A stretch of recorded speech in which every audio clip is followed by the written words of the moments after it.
All right, let's dive into one of the biggest, most legendary pop culture phenomena to ever exist, Naruto. But we're not just going to retell the story you already know. No, we're going to tear it down to its foundations and figure out what makes this ninja saga a global icon, from its absolutely bizarre origins to the secret formula that made it a masterpiece. Let's do this. So, picture this. Guns, motorbikes, and a protagonist who isn't just the host of a fox demon, but the literal son of one. Does that sound like the Naruto you grew up with? I didn't think so. But what if I told you that was the original plan? Yeah, the story we all know and love was almost something completely different, and its origin is way, way stranger than you think. So here's our game plan. We're going to start with that wild secret origin story. Then we'll look at the absolute behemoth it became. After that, we'll uncover the ancient storytelling formula that's basically the series' secret sauce. We'll apply it to our hero, Naruto, and his rival, Sasuke. And finally, we'll tackle the big question: why is this story still so legendary? Okay, let's start at the very, very beginning. I'm talking before the Hidden Leaf Village, before ramen stands, before the whole concept of ninja even existed in this world. We're going back to square one, the original pilot chapter. And when I say it was different, I mean it was a completely different universe. Forget the quaint, traditional Hidden Leaf Village. The pilot was set in a modern city, with cars and stuff. And Naruto, he wasn't just a Jinchuriki, he was the actual biological son of the nine-tailed fox. Oh, and ninjas? They were packing heat, literally using guns and scrolls instead of kunai and hand signs. It's just a wild thing to imagine. And believe me, it gets even weirder. The term ninja wasn't even a thing. They were just called warriors. To get out of a boring lecture, Naruto wouldn't use a smoke bomb. He turned into a bat. A bat! But here's the kicker. You want to know what stayed the same through all these crazy changes? Yep, the infamous sexy jutsu. That move was apparently non-negotiable from day one. Okay, so that was the bizarre what could have been. But now, let's snap back to reality and talk about the absolute global powerhouse the series actually became. This is the story that took over the world.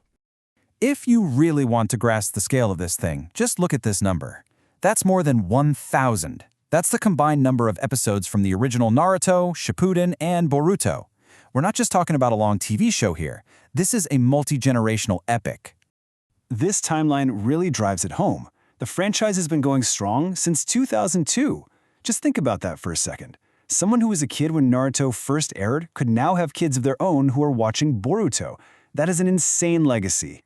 So, how does that happen? How does a story get that big? Is it just random luck? Not even close. Turns out, Naruto's journey is built on a storytelling blueprint that's ancient, powerful, and has been hooking humans for thousands of years. And we're not just guessing here. Our whole breakdown is based on this incredible 2023 paper from Dominican University of California. It shows, step by step, how the entire Naruto saga is a perfect example of a classic structure called the monomyth. So what on earth is the monomyth? Well, you probably know it by its more famous name, the hero's journey. It's this universal pattern you see in myths and legends from every corner of the world. A hero gets called away from their normal life, they face a bunch of trials, they win a huge victory, and they come back home totally changed. Sound familiar? It should. And if you're wondering just how powerful this formula is, well, look no further than Star Wars. George Lucas himself said he couldn't have made the original trilogy without this exact concept. So yeah, this isn't just some dusty old literary theory, it's the engine behind some of the biggest stories ever told. You can basically boil the whole thing down to 3 simple acts. First, there's separation. That's when the hero leaves home. Second, initiation, which is where they face all the big tests and transform. And finally, the return, where they come back with some kind of prize or new wisdom for their community. Okay, now for the really fun part. Let's take this blueprint and lay it right on top of Naruto Uzumaki's story. You're about to see that his entire life fits this pattern perfectly. So, Act 1, Naruto's call to adventure is obvious, right? It's that burning desire to become Hokage and finally get the village to see him, to accept him. That's his everything. And right on cue, his mentors show up. Iruka gives him that fatherly love he never had, Kakashi sharpens him into a real fighter, and then of course Jiraiya comes along to be his guide on the path to greatness. Then comes Act 2, the initiation. He crosses the threshold into the real, dangerous ninja world during that mission in the Land of Waves. That's the first time he realizes this isn't a game. And it all leads up to his central ordeal, Pain's invasion. This isn't just a fight, it's the moment where Naruto has to step up and become the savior of the very village that once shunned him.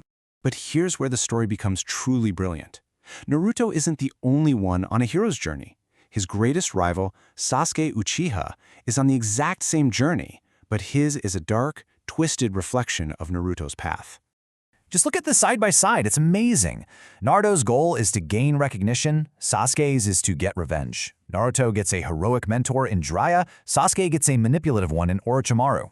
They both leave the village, crossing their thresholds, but Naruto leaves to get stronger for his friends, while Sasuke leaves by betraying them. It's the same structure, just powered by completely opposite choices. Sasuke's call to adventure is pure darkness. Avenge his family by killing his brother. His ordeal is that epic battle where he finally does it, only to find out the entire reason for his revenge was a heartbreaking lie. This sends him on his road back, but it's a twisted one. First, he wants to destroy everything, before Naruto finally pulls him back from the brink and he chooses to protect the world from the shadows. So, we've gone from a bizarre pilot with guns and bats to a global saga with over 1,000 episodes, all powered by a secret formula. Let's tie it all together and figure out once and for all why Naruto is a legend. This is the key, right here. The creators took all those unique, weird, wonderful ideas from the original concept, the demons, the outcasts, the crazy powers, and they poured them into this timeless, universal mold of the hero's journey. It's that perfect fusion of the strange and the familiar that makes it so powerful. Because at the end of the day, that's why we love it so much. It's not just about the cool fights. It's about seeing a lonely kid, an outcast, who fights against everything to be seen, to be accepted, and to protect his friends. We see his struggle, and it reminds us of the hero that's fighting to get out in all of us. So it leaves you with this one last thought. We know the formula, we see the blueprint, but what's that little bit of magic, that spark, that turns a good story into a legend that people will be talking about for generations to come? That's something to think about. Thanks for joining me.